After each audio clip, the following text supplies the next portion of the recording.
بل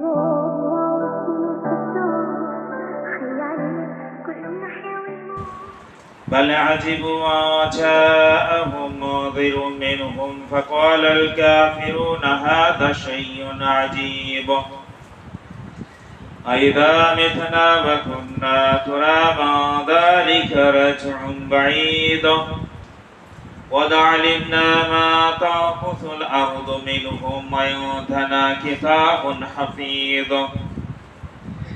بل كذبوا بالحق لما جاءهم فهم في أمر مريج أفلم ينظروا إلى السماء فوقهم كيف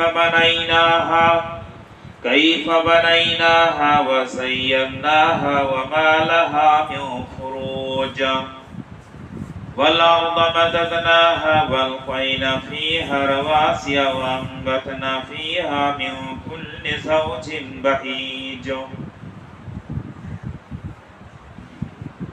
وقال تعالى في موضع آخر بسم الله أعوذ بالله من الشيطان الرجيم بسم الله الرحمن الرحيم ولله على الناس حج البيت من استطاع إليه السبيل ومن كفر فإن الله غني عن العالمين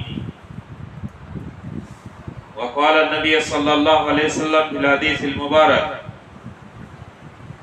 عن ابن عمر رضي الله تعالى عنهما قال قال رسول الله صلى الله عليه وسلم بني الإسلام على خمس شهادة أن لا إله إلا الله وأن محمدا عبده ورسوله وإقام الصلاة وإيتاء الزكاة والحج وصوم رمضان وقال النبي صلى الله عليه وسلم عن أبي هريرة رضي الله تعالى عنه قال خطبنا رسول الله صلى الله عليه وسلم فقال قد فرض عليكم الحج فحجوا قال رجل أكل يوم يا رسول الله فسكت ثم قال فسكت حتى قالها ثلاثا فقال رسول الله صلى الله عليه وسلم لو قلت نعم لوجبت ولما استطعت وقال ذروني ما تركتكم فإن قد هلك من كان قبلكم بكثرة السوال وقال شاعر تصل الذنوب إلى الذنوب وتمنيت درك الجنان أنسيت أن الله أخرج آدم منها بذنب واحد মাননীয় সম্মানিত মুসল্লি ভাই সকল, প্রশংসা গুণগান একমাত্র আল্লাহরই, যার অশেষ রহমতে আমরা তার ঘরে আসতে সক্ষম হয়েছি। যিনি হচ্ছেন হেদায়েতের মালিক, তিনি হেদায়েত দিয়েছেন, সঠিক পথ দেখিয়েছেন, তাই তো আমরা একত্রিত হতে পেরেছি। এর পেছনে কাউরির হাত থাকে না, এমনকি তিনি নবী সাল্লাল্লাহু আলাইহি সাল্লামকেও বলেছেন ইন্নাকা লা তাহদি মান আহবাবতা ওয়ালাকিন্নাল্লাহ ইয়াহদি মান ইয়াশা। হে নবী সাল্লাল্লাহু আলাইহি সাল্লাম, তুমি যাকে পছন্দ করো, তুমি যাকে চাও যে আমি হেদায়েত দেব, পারবে না। ওয়ালাকিন্নাল্লাহ ইয়াহদি মান ইয়াশা, কিন্তু আমি আল্লাহ যদি চাই তাকে হেদায়েত দেব, সঠিক পথ দেখাবো। অতএব আমাদের ইচ্ছা জাগে যে আমি সঠিক পথ দেখেছি, আলহামদুলিল্লাহ, আল্লাহর প্রশংসা, অতএব আমার একটা ভাইকেও আমি নিয়ে আসি। ইচ্ছা জাগে, ইচ্ছা জাগাটাই স্বাভাবিক। আল্লাহ রাসূলের জেগেছিল, তো আল্লাহ তাআলা বললেন ঠিক আছে, তুমি হেদায়েত ফাযাক্কির ফাইন্না যিকরা তানফাউল মুমিনিন, নসিহতের কথা বলতে থাকো, নসিহতের কথা তোমরা বলতে থাকো, ভালো কথা বলতে থাকো, ভালো কথা মুমিনদের কাজ দেবে, অন্তরে তাদের অন্তরটা আস্তে আস্তে নরম হবে। মুমিন তো তারাই যখন আল্লাহর কথা বলা হয়, যখন কোরআনের আয়াত বলা হবে, তখন তাদের অন্তরটা কাঁপবে, তারা সেই দিকে ফিরে আসবে। যাই হোক, এবং দরুদ সালাম শেষ নবী হযরতে মুহাম্মদ মুস্তাফা আহমদ মুজতবা সাল্লাল্লাহু আলাইহি সাল্লাম এর উপর হোক, যিনি অক্লান্ত পরিশ্রম করে আমাদের এই সঠিক পথ দেখিয়ে গেছেন। আমরা যে ঘরটিতে বসে আছি আল্লাহর ঘর, অতএব আল্লাহর ঘরের ইবাদত আমরা করতে এসেছি।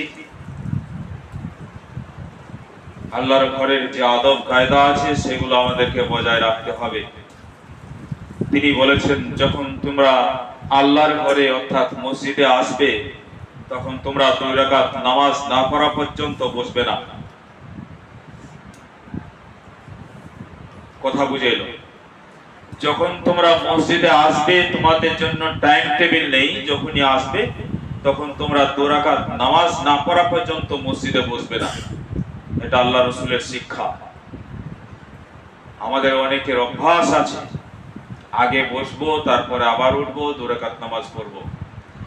আবার তার বিপরীত একটা অভ্যাস আছে, এটা আমি বলি অনেক জায়গাতে, নামাজের সময় হয়েছে, বিষয় বলবো, নামাজের সময় হয়েছে, আর মাত্র 2 মিনিট সময় আছে, ইকামত হবে, দাঁড়িয়ে রইলাম, বসছিও না।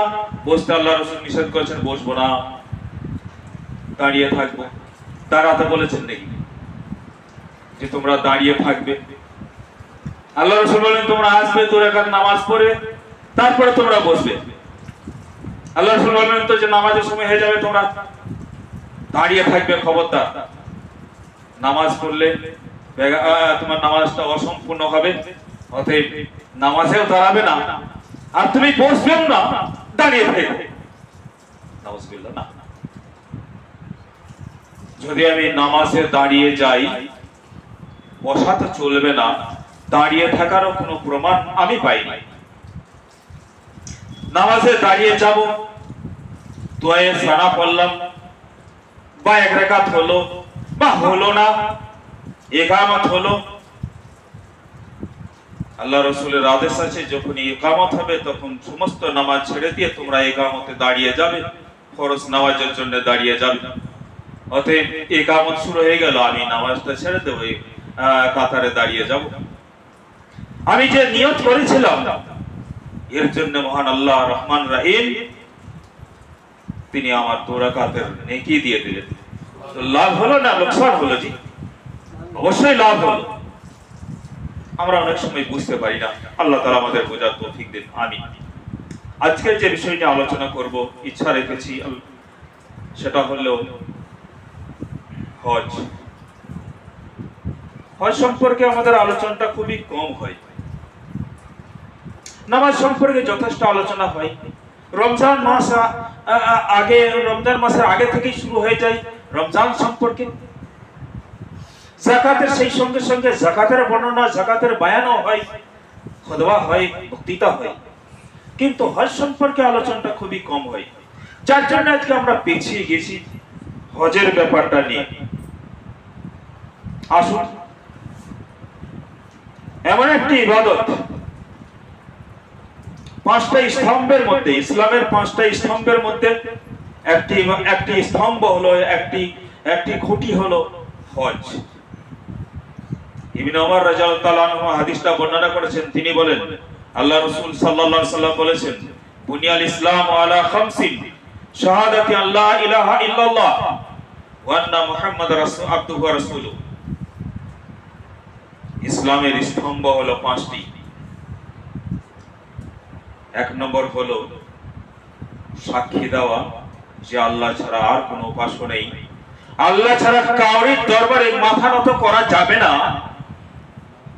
আল্লাহ ছাড়া কাউরির কাছে আশা রাখা যাবে না, এবং মুহাম্মদ সাল্লাল্লাহু আলাইহি সাল্লাম আল্লাহর রাসূল, তার বান্দা, তার গোলাম, তার দাস। ওয়া ইকামিস সালাত 2 নম্বর হলো নামাজ প্রতিষ্ঠিত করা, 3 নম্বর হলো ইতাইস যাকাত, যাকাত প্রদান করা, 4 নম্বর হলো ওয়াল হজ, হজ সম্পাদন করা, 5 নম্বর হলো সাওমে রমজান, রমজান মাসে রোজা রাখা, 4 নম্বর হজ পালন করা। হজ শাব্দিক অর্থ নিয়ত করা, সংকল্প করা, ইচ্ছা করা। পারিভাষিক অর্থ নির্দিষ্ট দিনে নির্দিষ্ট সময়ে বিশেষ কিছু আমল দ্বারা বিশেষ স্থানে তা সম্পাদন করা, বিশেষ স্থানে তা আদায় করার নামই হচ্ছে। এখন যে মাস্টার আমরা আজকে আছি এ পর্যন্ত, সেটা হচ্ছে 1445 হিজরির 11তম মাস জিলকাদ মাস। সন্ধ্যাবেলায় আশা করছি 12তম মাস জিলহজ মাস, যে মাসে রোজা হয়, যে মাসে হজ হয়, সেই মাসের আগমন ঘটবে সন্ধ্যা থেকেই। এ মর্মে আল্লাহ তাআলা বলেন, ওয়ালিল্লাহি আলান নাসি হিজ্জুল বাইতি মান ইসতাতা ইলাইহি সাবিলা। ওয়ালিল্লাহি আলান নাস, আল্লাহর ওয়াস্তে মানুষের উপরে ফরজ করা হয়েছে হিজ্জুল বাইতি, বাইতুল্লাহ শরীফের, কাবা শরীফের হজ করাকে। মান ইসতাতা ইলাইহি সাবিলা, যে ব্যক্তি সেই রাস্তা যাওয়া সম্ভব রাখে, সমর্থ রাখে, তার জন্য। আমি একজন গরিব মানুষ, দিন আনি দিন খাই, বা এমন অর্থ আছে, এমন আমার শক্তি আছে, এবং এতটা আমার সম্পদ আছে, কেবলমাত্র হয়তো বছরটা কোনো রকম যাবে, এমন যাওয়ার মতো আমার আল্লাহ তাআলা এখনো তৌফিক দেননি, তার জন্য নয়। মানিস্তাতা ইলাইহি সাবিলা, এই রাস্তায় তার বাড়ি থেকে বাইতুল্লাহ পর্যন্ত যাওয়ার মতো যার শক্তি আছে, তার জন্য আল্লাহ তাআলা বলছেন আল্লাহর রাস্তে তার উপরে রোজা হজকে ফরজ করা হয়েছে। ওয়ামান কাফারা, যদি কেউ অস্বীকার করে, ওয়ামান কাফারা, যদি কেউ কুফরি করে, অস্বীকার করে, ফাইনাল্লাহা গানিয়ুন আনিল আলামিন, আল্লাহ তাআলা, তুমি কেন, মৌলবী কেন, সারা পৃথিবীর থেকে আল্লাহ তাআলা আলাদা ইমাম হয়ে আছেন, কাউরি ভরসা তিনি করেন না। অতএব আমি যদি হজ না করি, বাইতুল্লাহর, আল্লাহর কাবা ঘরের পা আল্লাহ তাআলার কিছু বয়ে যাবে না, কিছু বয়ে যাবে না, বরং এর জন্য কাল কিয়ামতের মাঠে আমাকে জবাবদিহি করতে হবে। হযরত আবু হুরায়রা রাদিয়াল্লাহু তাআলা হাদিসটা বর্ণনা করেন, তিনি বলেন, খাতাবানা রাসূলুল্লাহ সাল্লাল্লাহু আলাইহি সাল্লাম ফাকাল কাদ ফুরিজা আলাইকুমুল হজ্জ। হযরত আবু হুরায়রা বলছেন, আল্লাহর রাসূল একদিন আমাদের সামনে খুতবা দিছিলেন, বক্তৃতা করছিলেন, এবং সেই বক্তৃতায় বলেছিলেন, কাদ ফুরিজা আলাইকুমুল হজ্জ, হজ তোমাদের উপরে ফরজ করা হয়েছে। ইয়া আইয়ুহান নাস কাদ ফুরিজা আলাইকুমুল হজ্জ, মানুষ তোমরা শুনে রাখো, তোমাদের উপরে হজকে ফরজ করা হয়েছে। যেমন 5 ওয়াক্তের নামাজের একটা সময় আছে না, আল্লাহ রাসূল সাল্লাল্লাহু আলাইহি ওয়াসাল্লাম বলেছেন, যখন 7 বছর বয়স হয়ে যাবে, তখন তোমার বাচ্চাদেরকে নামাজের জন্য আস্তে আস্তে মসজিদে নিয়ে আসা, নামাজের জন্য অভ্যস্ত করো। যখন 10 বছর হয়ে যাবে, তখন তাদের সাথে জবরদস্তি করো। ফাজরিবু আলাইহা বলা হয়েছে যে তার জন্য তাদেরকে ছড়ি ধরো, প্রহার করো আদবে। তা 10 বছর যখন হবে, 10 বছর থেকে নামাজ ফরজ হয়ে গেল। রমজান মাস এলে রোজা ফরজ হয়ে যায়। 1 বছর পূর্ণ হয়ে গেলে যাকাতের নিসাবের সম্পত্তি থাকলে, মাল থাকলে তার যাকাত দিতে হয়। তেমনি এতটুকু মাল যদি আমার, এতটুকু সম্পদ যদি আমার জমা হয়ে থাকে, মানিস্তাতা ইলাইহি সাবিলা, কাবা শরীফের যাওয়া পর্যন্ত আমার যদি শক্তি থাকে, আল্লাহ রাসূল সাল্লাল্লাহু আলাইহি ওয়াসাল্লাম বললেন, আইয়ুহান নাস কাদ ফুরিজা আলাইকুমুল হজ, এই মানুষেরা তোমাদের উপরে হজকে ফরজ করা হয়েছে, ফাহুজ্জু, অতএব তোমরা হজ পালন করো। ক্বালা রাজুলুন আকুল্লা আমিন ইয়া রাসূলুল্লাহ। ওই শ্রোতাদের মধ্যে একজন ব্যক্তি ছিলেন, তিনি বলছেন, আকুল্লা আমিন ইয়া রাসূলুল্লাহ, প্রতি বছরই করতে হবে? প্রতি বছর হজের মাসে কি আমাদের হজে যেতে হবে নাকি? ফাসাকাতা, আল্লাহ রাসূল চুপ থাকলেন, কিছু বললেন না। হাত্তা ক্বালা সালাসা, এই কথাটি তিনি তিনবার বললেন, আকুল্লা আমিন ইয়া রাসূলুল্লাহ। আল্লাহ রাসূলের কোনো উত্তর পাচ্ছেন না। তিনি ভাবছেন যে আমার কথাই হয়তো কর্ণপাত করছেন না, তাই তিনি আবার বললেন, আকুল্লা আমিন ইয়া রাসূলুল্লাহ, কি প্রতি বছর? এ আল্লাহ রাসূল, প্রতি বছর যেতে হবে? আবার তিনি বলছেন, আকুল্লা আমিন ইয়া রাসূলুল্লাহ, কি প্রতি বছর যেতে হবে? আল্লাহ রাসূল চুপ থাকলেন, তারপরে বললেন, লাউ কুলতু নাম, শুনে রাখো, আমি যদি বলতাম হ্যাঁ, লাওয়াজাবাত, তাহলে প্রতি বছর তোমাদের জীবনে হজ ফরজ হয়ে যেত। ওয়ালামাস্তাতাতুম, কিন্তু তা তোমরা পেরে উঠতে না। অতএব আল্লাহ রাসূল একটা নসিহতের কথা বললেন, জারুনি মা তারাকতুকুম, আমি যে বিষয়ে আর মুখ খুলবো না, সে বিষয় নিয়ে তোমরা আমাকে ছেড়ে দিও, আর তোমরা প্রশ্ন করো না। আমি বললাম তোমাদের উপর হজ ফরজ করা হয়েছে, এ আবার তোমরা প্রশ্নের উপর প্রশ্ন করে যাচ্ছ, আকুল্লা আমিন ইয়া রাসূলুল্লাহ, কি প্রতি বছর? জারুনি মা তারাকতুকুম, আমি যা বলবো, আমি যে বিষয়ে ছেড়ে দেব, সে বিষয় নিয়ে তোমরা আমাকে আর ধরা বাঁধা করো না।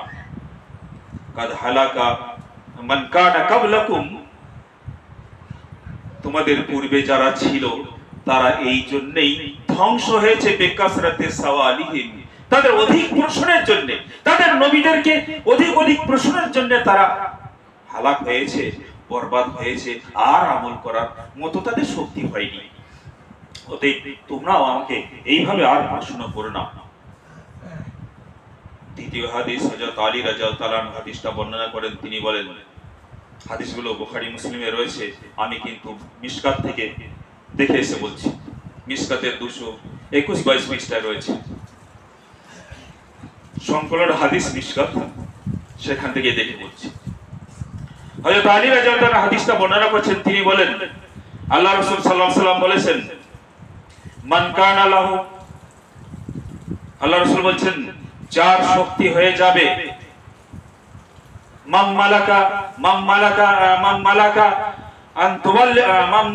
জাদান ওয়া রাহিলাতান, যে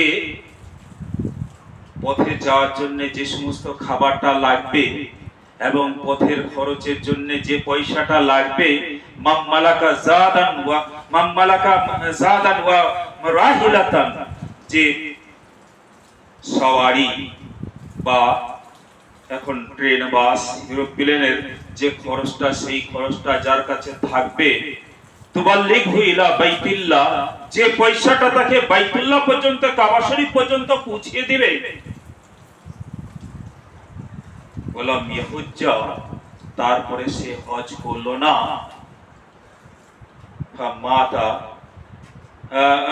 ফামাতা ইহুদিয়ান আও নাসারানিয়ান, আল্লাহ রাসূল বলছেন, আমার কোনো যায় আসে না, সে ইহুদি হয়ে মরুক, না নাসারা হয়ে মরুক, খ্রিস্টান হয়ে মরুক, এতে আমার কোনো যায় আসে না। অতএব পয়সা থাকতে যদি কেউ না চায়, হজের এতটা গুরুত্ব যে আল্লাহ রাসূল সাল্লাল্লাহু আলাইহি ওয়াসাল্লাম বললেন, যদি কেউ হজের সম্পত্তি থাকার পরেও যদি না যায়, সে ইহুদি হয়ে মরবে না খ্রিস্টান হয়ে মরবে, এতে আমার কোনো যায় আসে না। ফজিলত তো তেমনই রয়েছে। ওই হযরত আবু হুরায়রা রাদিয়াল্লাহু তাআলার হাদিসটা বর্ণনা করেন, তিনি বলেন, সুইলা রাসূলুল্লাহ সাল্লাল্লাহু আলাইহি ওয়াসাল্লাম, আল্লাহ রাসূলকে একদিন জিজ্ঞাসা করা হলো, আইয়ু আমালিন আফজাল, কোন আমলটা সবথেকে উত্তম, আমাদের বলে দেন, আমরা তাই করব। ইসলামের জন্য, নিজের পরিত্রাণের জন্য বেশি কিছু শোনার দরকার হয় না। ওই একজন গ্রাম্য মানুষ আল্লাহ রসুলের কাছে এসে বলেছিলেন না যে আমাকে এমন কিছু আমল বলে দেন, এমন অল্প অল্প কিছু বলে দেন যেগুলো করলে আমি অনায়াসে জান্নাতে যেতে পারবো। আল্লাহ রসুল বললেন তুমি কালেমাটা পড়ে নেবে, 5 ওয়াক্তের ফরজ নামাজগুলো পড়বে, রমজান মাসে রোজা রাখবে, এই কথা কয়েকটা বলেছিলেন। তিনি বলেছিলেন লা আযীদু ওয়ালা আনকুসু, আমি বাড়াবো না কমাবো না, এই বলে তিনি চলে যাচ্ছেন। তো আল্লাহ রসুল বললেন তোমাদের মধ্যে যদি কাউরি জান্নাতি মানুষ দেখার যদি ইচ্ছা যায় তাহলে এসো, ওই দেখো ওই লোকটা যাচ্ছে। ওই বলে কি হলো? বলছে আমি যা বলেছি, বেশি নাই, সামান্য, আমি যা বলেছি তাতেই সে বলেছিল যে লা আযীদু ওয়ালা আনকুসু, আমি বাড়াবো না বাড়াচাড়াও করবো না, ওয়ালা আনকুসু, এবং আপনি যা বললেন তার থেকে কমও করবো না, ওই কোটাই মানবো। তাতেই আল্লাহ রাসূল সার্টিফিকেট দিয়েছিলেন যে দেখো ওই জান্নাতি লোকটা। বেশি শোনার দরকার পড়ে না, তবু সময়কে সামনে রেখে হযরত আবু হুরায়রা রাদিয়াল্লাহু তাআলা হাদিসটা পড়েন। তিনি বলেন সুয়েলা রাসূলুল্লাহ সাল্লাল্লাহু আলাইহি সাল্লাম, আল্লাহ রাসূলকে জিজ্ঞাসা করা হয়েছিল আইয়ু আমালি নাফসাল, দুনিয়ার সবথেকে ভালো আমল কি? আল্লাহ রাসূল বললেন ঈমানু বিল্লাহ ওয়া রাসূলিহি, এক আল্লাহর উপরে পূর্ণ বিশ্বাস রাখা এবং তার রাসূলকে বিশ্বাস রাখা, তার রাসূলের অনুসরণ করা, ইত্যাদি ইত্যাদি। কিলা সুম্মা মাযা, তারপর আবার বলা হলো তারপরে আর একটা আমল বলে দেন, তারপরে কি উত্তম হতে পারে? আল্লাহ রাসূল বলেন আল জিহাদু ফি সাবিলিল্লাহ, আল্লাহর রাস্তায় যদি জিহাদ করো তারপরে পরে উত্তম। কিলা মাযা আফসাল, তারপরে কি ভালো আর একটা বলে দেন। আল্লাহ রাসূল বললেন হজ্জুন মাবরুরুন, কবুল হজ যদি তোমার হয়ে যায় এর সব থেকে উত্তম তোমার। আমরা যে হজ করতে যাব আল্লাহ যদি কবুল করে নেন এর থেকে উত্তম আর কিছু হয় না। তাই আল্লাহ রাসূল সাল্লাল্লাহু আলাইহি ওয়াসাল্লাম হযরত আবু হুরায়রা হাদিসটা বর্ণনা করেন। তিনি বলেন মান হাজ্জা লিল্লাহ ফালাম ইয়ারফুস ওয়ালাম ইয়াফসুক রাজাকা ইয়াউমিন ওয়ালাদাতহু উম্মুহু, কেউ যদি আল্লাহকে রাজি করার জন্য, আল্লাহকে সন্তুষ্ট করার জন্য হাজি বলবে, হজ করে আসবো, দেশের মানুষকে একবার হজ করে খাওয়াতে হবে, যেহেতু আমি হজ করে এসেছি এর এলান করতে হবে, তো ঘোষণা দিতে হবে তো যে মৌলবি হাজি হয়েছে, যার জন্যই অনেকে আমরা সবাই আমার মতো কিছু মানুষ হতে পারে, যার জন্য আমার মতো কিছু মানুষের আসার পরে বন্ধু বান্ধব গ্রামের পঞ্চায়েতের মানুষদেরকে ডেকে একটা ভোজ করে যে আমি হজ করে এসেছি। নামের আগে শেখ ছিল, মোল্লা ছিল, আরো কিছু ছিল, এবার নামের আগে আমাকে আলহাজ লিখতে হবে। নাউজুবিল্লাহ। মানরা যদি কেউ আর শিরক মিনা রিয়া, আর রিয়া মিনা শিরক, আর রিয়া মিনা শিরক, যদি আমি লোক দেখানি, আর সুমা মিনা শিরক, যদি আমি লোককে দেখানোর জন্য, যদি আমি লোককে শোনানোর জন্য কোনো আমল করে থাকি, এক ওয়াক্তের নামাজ পড়তে এলাম, সেটাও যদি আমার বাপকে দেখানোর জন্য হয়, আমার বন্ধুকে দেখানোর জন্য হয়, আরো কাউকে, আল্লাহ রাসূল বলছেন মিনাশ শিরক, এটাও তোমার শিরকের পর্যায়ে পড়লো। অতএব এত টাকা খরচা করে আরব সাগরে পয়সাটা যেন না পড়ে যায়। আল্লাহ রাসূল বললেন মান হাজ্জা লিল্লাহ, কেউ যদি আল্লাহর সন্তুষ্ট অর্জনের জন্য হজ করে থাকে, ফালাম ইয়ারফুস ওয়ালাম ইয়াফসুক, এবং সেখানে কোনো রকমের কাউকে গালিগালাজ, ঠেলাঠেলি, মারামারি, হুড়াহুড়ি করেনি, শরীয়ত বিরোধী কোনো কাজ করেনি, ওয়ালাম ইয়াফসুক রাজাকা ইয়াউমিন ওয়ালাদাতহু উম্মুহু, তাহলে সে সেখান থেকে ফিরে আসবে সেই রকম নিষ্পাপ হয়ে যেমন সেদিন তার মা তাকে জন্ম দিয়েছিল, তার মা তাকে গর্ভে থেকে প্রসব দিয়েছিল, সেদিন যেমন সে নিষ্পাপ ছিল, সেরকম নিষ্পাপ হয়ে মায়ের গর্ভ থেকে যেন সে ফিরে আসে। আল্লাহ রাসূল সাল্লাল্লাহু আলাইহি ওয়াসাল্লাম অন্য হাদিসে বলেন, হযরত আবু হুরায়রা হাদিসটা বর্ণনা করেছেন, তিনি বলেন আল হজ্জুল মাবরুর লাইসা লাহু জাযাউ ইল্লা আল জান্নাহ। যদি কারোর হজ কবুল হয়ে যায়, যদি কারোর হজ কবুল হয়ে যায়, লাইসা লাহু জাযাউ, তার বদলার কিছু নেই, ইল্লা আল জান্নাত, জান্নাত ছাড়া। তার মানে জান্নাত অপরিহার্য, সে জান্নাত পাবে যদি আমার হজটা কবুল হয়ে যায়। হজের এত এত ফজিলত। জীবনটা পার হয়ে গেল, পারলাম না, বয়স হয়ে গেছে। আজকে যেন কিছু হাদিসের শব্দগুলো শুনে, কিছু হাদিসের কথাগুলো শব্দগুলো পড়াশোনা করা পরে মনে হলো যে যা, জীবনের বিরাট একটা ফরজ আমার ছুটে গেছে। 5 ওয়াক্তের নামাজ ছোট থেকে পড়ে আসছি, রমজান মাসে রোজা রেখে আসছি, আমার যাকাত, আমার সম্পত্তির আমি যাকাত দিয়ে আসছি, কিন্তু আমার উপরে যে হজটা ফরজ হয়ে গেছিল, এত বড় একটা ইবাদতকে, যে ইবাদতটা শারীরিক ইবাদত, মালি ইবাদত, সম্পদের ইবাদত, দুটি ইবাদতের সংযোগ, এমন একটি গুরুত্বপূর্ণ ইবাদতকে আমি ছেড়ে দিয়েছি, আর জীবনে উপায় নেই। উপায় আছে। আল্লাহ রাসূল সাল্লাল্লাহু আলাইহি ওয়াসাল্লাম বলেছেন, ইবনে আব্বাস রাদিয়াল্লাহু তাআলা হাদিসটা বর্ণনা করছেন, তিনি বলেন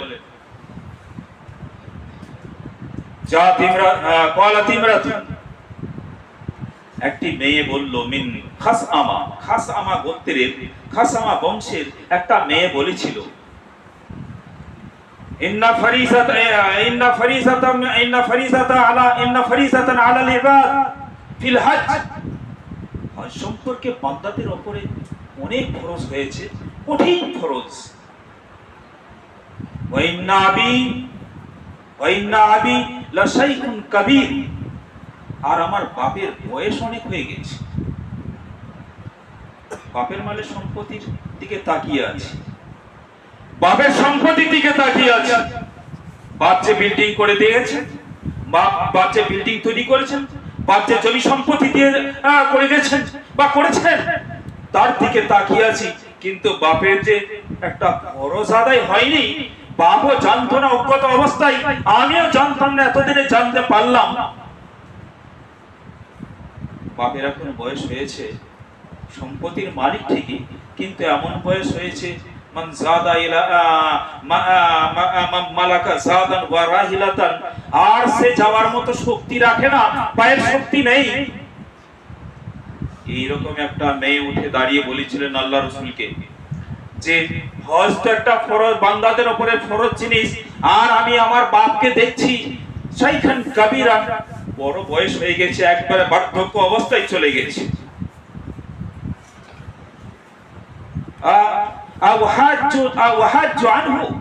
আমি কি তার হয়ে হজ করতে পারি? আল্লাহ রাসূলকে জিজ্ঞাসা করলেন, আমি তার হয়ে হজ করতে পারবো? আল্লাহ রাসূল উত্তর করেছিলেন, আল্লাহ রাসূল সাল্লাল্লাহু আলাইহি ওয়াসাল্লাম, নাম, হ্যাঁ, তার হয়ে তুমি হজ করতে পারো। এই হাদিস প্রমাণ করে বাপ হজ করতে পারেনি, অজ্ঞত অবস্থায় সে ছিল, সে এসব জানতে পারেনি। আজকে সে জানতে পেরেছে, বেটা আমার উপরে হজ ফরজ ছিল রে, আমি জীবনে যেতে পারিনি।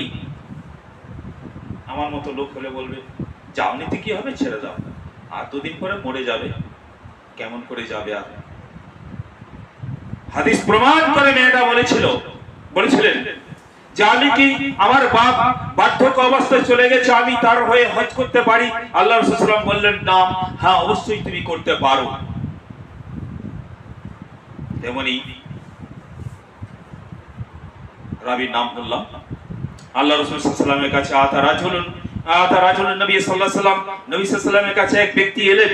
তিনি বললেন, ইন্না উখতি নাযারাত আন উহাজ্জা আন তাহাজ্জা, আমার বোন নজর মেনেছিল হজ করার জন্য, মা তার সে মরে গেছে, নজরটা পূর্ণ করতে পারেনি, হজ করব বলেছিল, নজর মেনেছিল, তো মারা গেছে। আফা উহাজ্জা আনহা, আমি কি তার হয়ে হজ করতে পারবো? আল্লাহ রাসূলের কাছে ফতোয়া নিতে এসেছিলেন। আল্লাহ রাসূল বললেন, যদি তার শব্দগুলো বলছি, যদি তার উপরে যদি কোনো ঋণদানা থাকতো, তার উপরে যদি দুনিয়াতে কাউরি ধার ধর করে যেত, তাহলে কি তুমি আনতা কাজিয়াহা, তাহলে তুমি কি তা পূর্ণ করতে না, পরিশোধ করতে না? অবশ্যই তুমি করতে না। তিনি বললেন হ্যাঁ আমি করতাম। আল্লাহ রাসূল বললেন ফাকজিহা, অতএব তুমি হজকে তার ঋণ, আল্লাহর ঋণ, অতএব সে আল্লাহর ঋণকে তুমি পরিশোধ করো। আল্লাহর ঋণ বড় হক রাখে, অতএব হজকে তুমি তার পরিশোধ দিয়ে দাও। তাহলে এই হাদিসগুলো প্রমাণ করে, যদি আমি নিজে না যেতে পারি বা আমার বাপ আমার মা যেতে পারেনি, তার হয়েও আমি হজ করতে পারি। জীবনের যদি হাদিসটা সম্পর্কে যদিও মতভেদ রয়েছে, হাদিস নয় আসার, হযরত ওমর বিন খাত্তাব রাদিয়াল্লাহু আনহু হাদিসটা বলেছেন। তিনি বলেন, কঠিন কথা বলেছেন,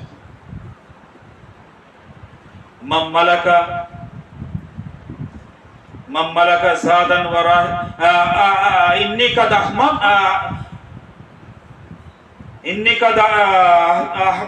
হামতু। তিনি বলেছেন আমার মনে হচ্ছে আমার মনে হচ্ছে এই কিছু মানুষকে আমি এই গ্রামগুলোতে পাঠিয়ে দিই।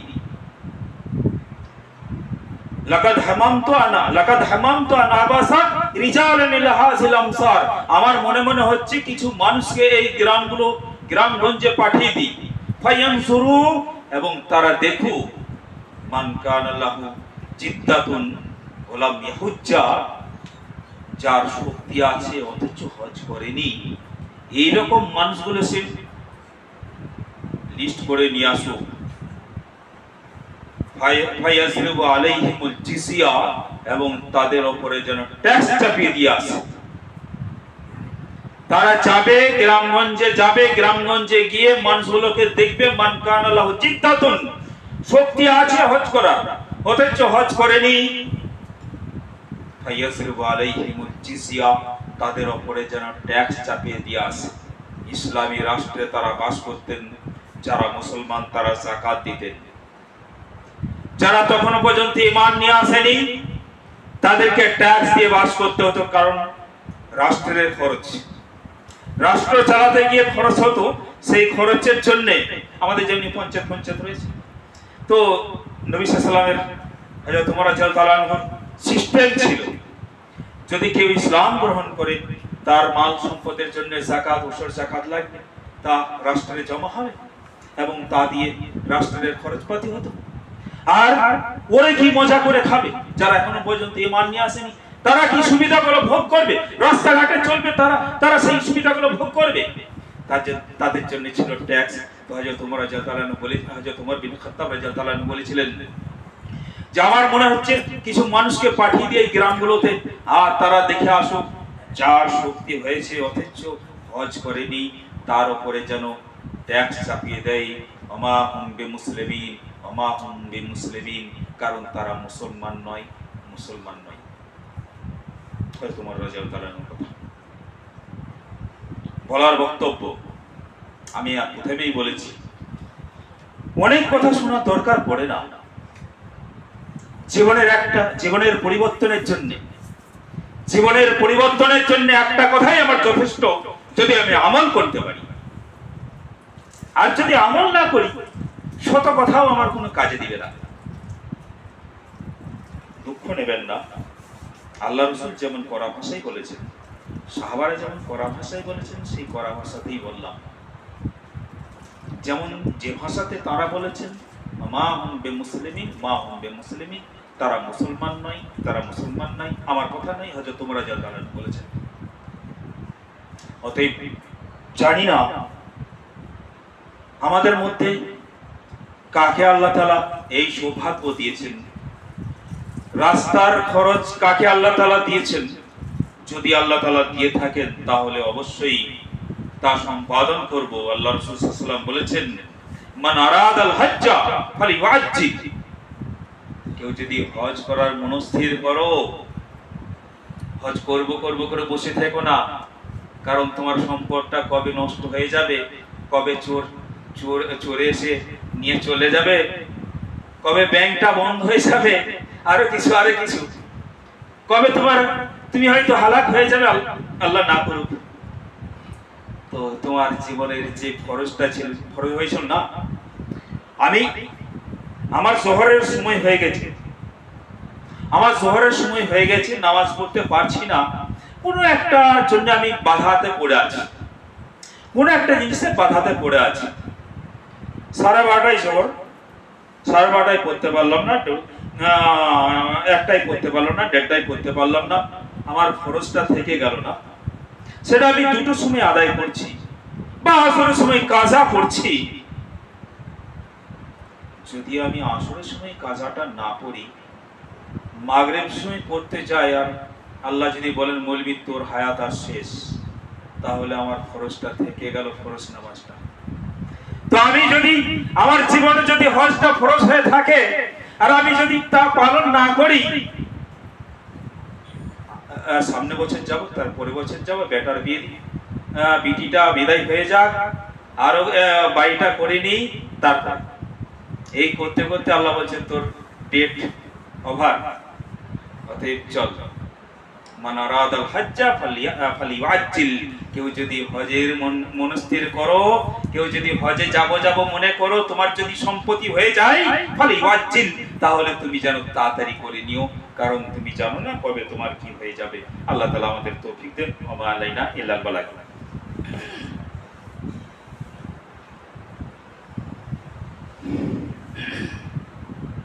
আলহামদুলিল্লাহি কাফা عباده الذين اصطفى أما بعد أعوذ بالله من الشيطان الرجيم بسم الله الرحمن الرحيم يا أيها الذين آمنوا صلوا عليه وسلموا تسليما اللهم صل على محمد وعلى آل محمد كما صليت على إبراهيم وعلى آل إبراهيم إنك حميد مجيد ربنا تقبل منا إنك أنت السميع العليم تب علينا إنك أنت التواب الرحيم سبحان ربك رب العزة عما يصفون السلام على المرسلين وآخر دعوانا الحمد لله رب العالمين آمين।